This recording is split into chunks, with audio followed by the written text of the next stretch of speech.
Assalamualaikum warahmatullahi wabarakatuh.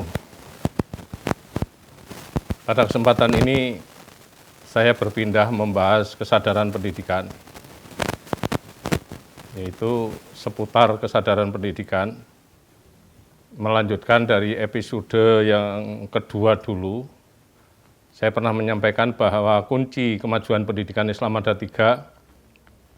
1, epistemologi pendidikan Islam, itu sebagai kunci untuk memajukan pendidikan Islam dalam dataran gagasan, pemikiran, ide, konsep, lebih jauh lagi teori pendidikan Islam. Kunci kedua adalah manajemen pendidikan Islam sebagai kunci memajukan pendidikan Islam pada tingkat kelembagaannya.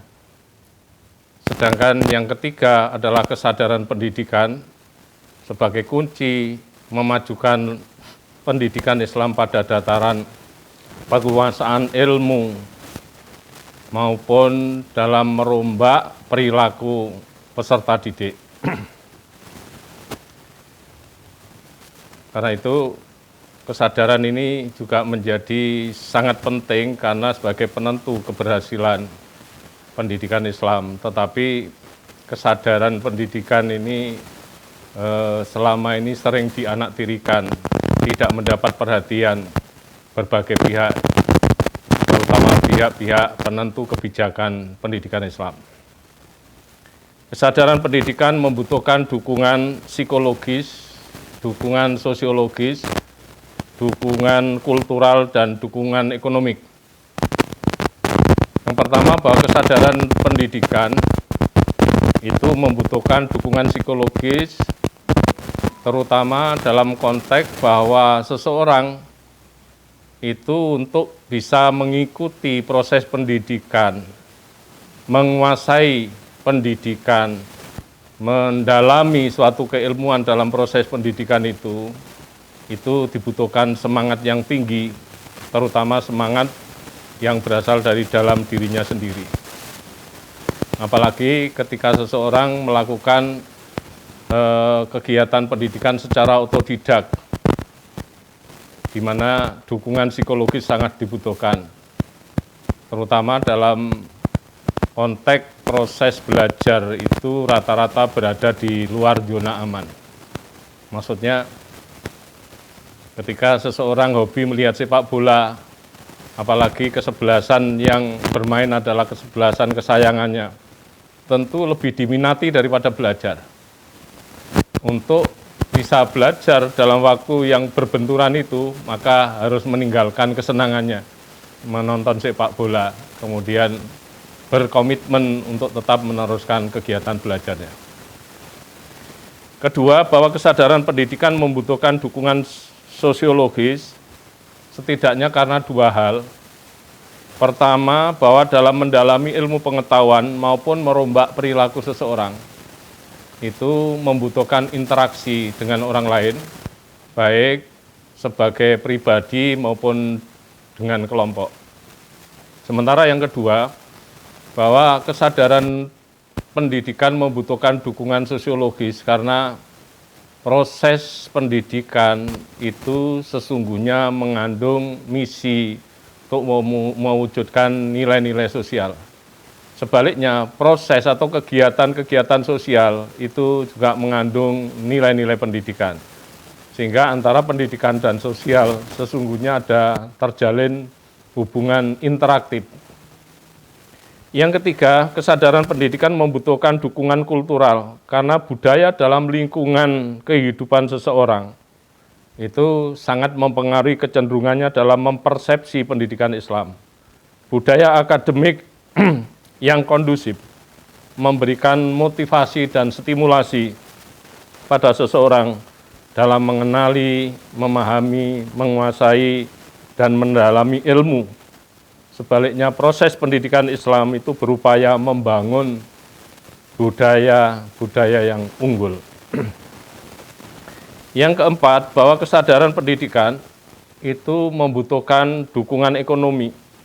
Karena dalam upaya mengakses pengetahuan maupun informasi yang banyak, seseorang membutuhkan biaya untuk membeli buku, literatur, referensi, kemudian menemui orang-orang yang pintar, orang-orang yang alim, kemudian mengikuti kegiatan-kegiatan seminar, kegiatan halaqah, kegiatan diskusi, kegiatan simposium, dan kegiatan-kegiatan lainnya.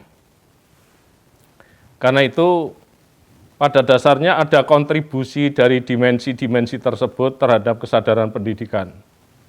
Kemampuan manusia, misalnya, sebagai objek formal pendidikan Islam, itu dapat dikembangkan dan disempurnakan melalui kesadaran mewujudkan usaha-usaha maksimal dalam kehidupan sehari-hari.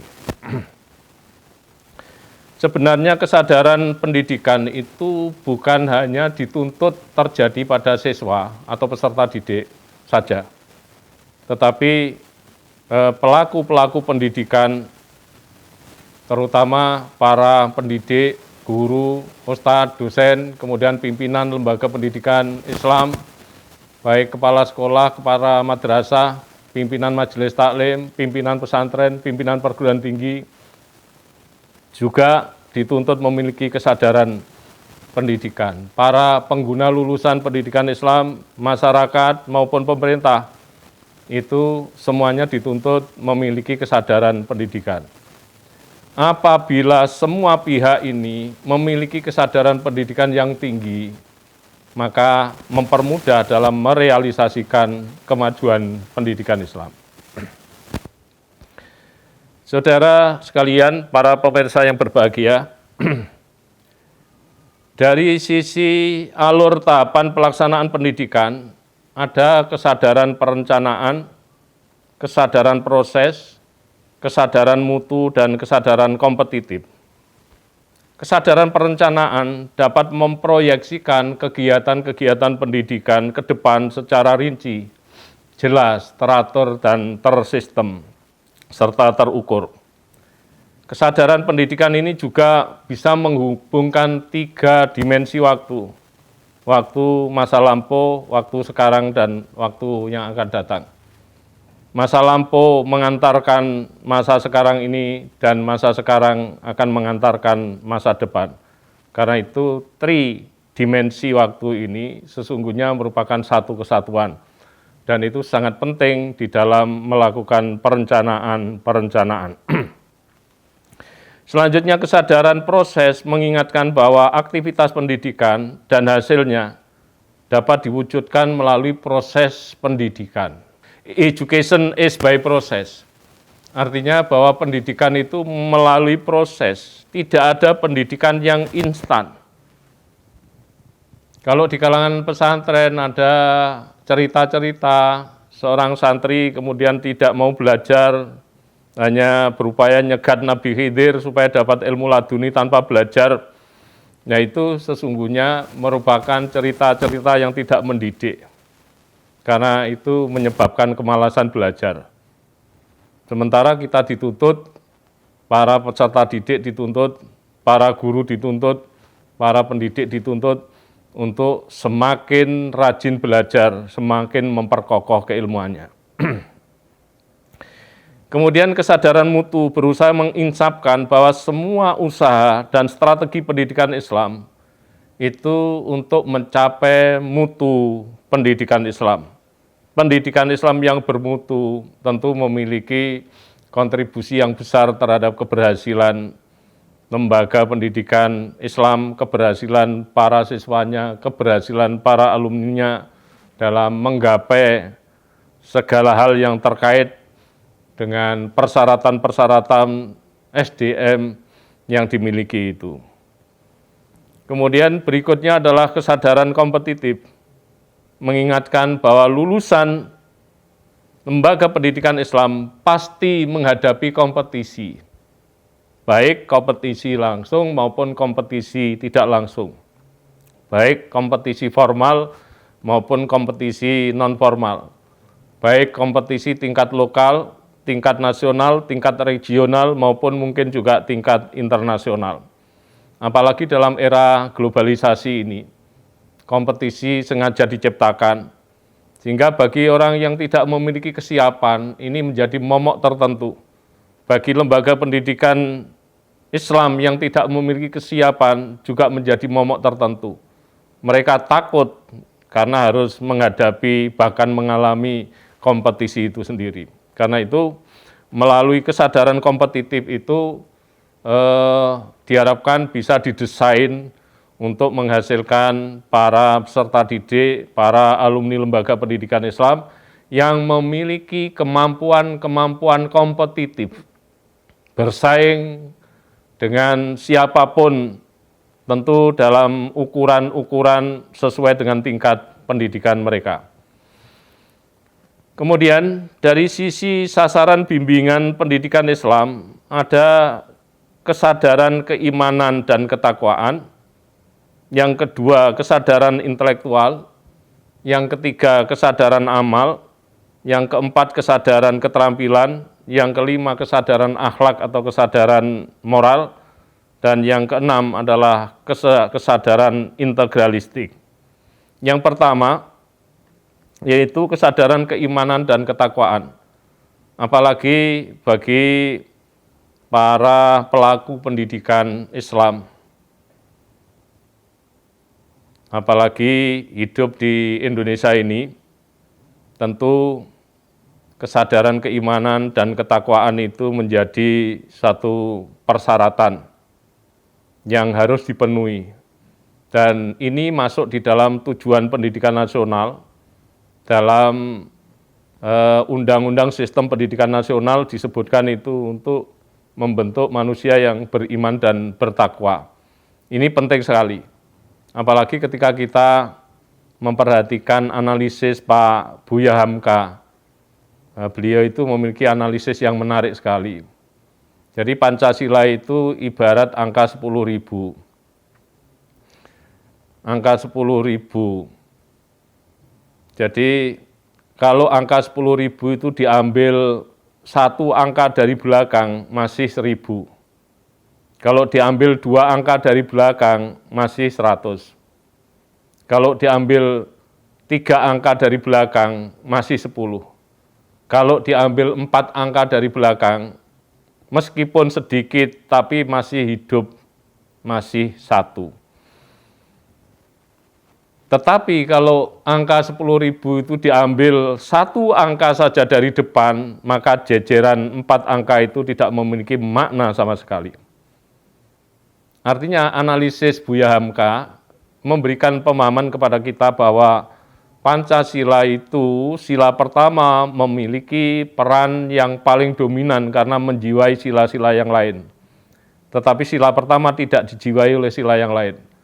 Andai kata, itu kalau mengikuti logika berpikir Buya Hamka, 5 sila itu diambil sila yang terakhir, masih lumayan. Diambil 2 sila dari belakang, juga masih memiliki nilai-nilai strategis.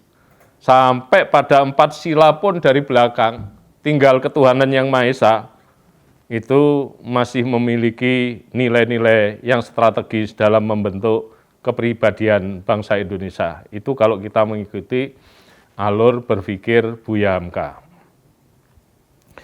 Kemudian kesadaran intelektual ini menjadi penting karena bagaimanapun apalagi kita hidup zaman sekarang ini, maka harus memiliki intelektual yang tinggi, memiliki kecerdasan yang tinggi, wawasan yang mendalam, wawasan yang komprehensif, ya, wawasan yang holistik. Kemudian kesadaran amal, ini merupakan aktualisasi dari kesadaran keimanan dan ketakwaan, juga aktualisasi dari kesadaran intelektual itu, supaya apa yang kita ketahui, apa yang kita pahami tidak hanya mandek di tingkat kognitif, tetapi bagaimana pengetahuan kita, bagaimana pengetahuan peserta didik, bagaimana pengetahuan alumni, itu betul-betul diimplementasikan, diaktualisasikan dalam kehidupan sehari-hari di masyarakat. Kemudian kesadaran keterampilan ini juga mendukung terhadap keutuhan dari kemampuan manusia. Orang-orang yang memiliki keterampilan, memiliki kelincahan tertentu, dan itu sangat penting di dalam mendukung profesi apapun dalam kehidupan ini.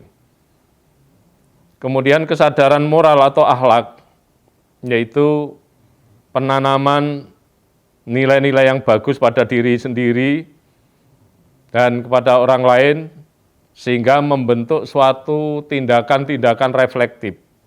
Akhlak itu merupakan tindakan-tindakan reflektif tanpa melalui pemikiran dan perenungan lebih dahulu.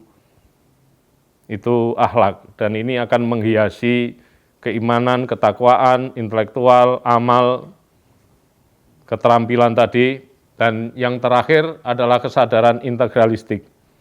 Jadi ini kesadaran keimanan, ketakwaan, kemudian kesadaran intelektual, kesadaran keterampilan, kesadaran moral, itu sedapat mungkin, dan kesadaran amal tadi sedapat mungkin bisa disatu padukan, membentuk suatu integritas kepribadian Muslim, sebagaimana yang menjadi cita-cita dari pendidikan Islam selama ini. Demikian saya akhiri. Wallahul muwaffiq ila aqwamit thoriq. Wassalamualaikum warahmatullahi wabarakatuh.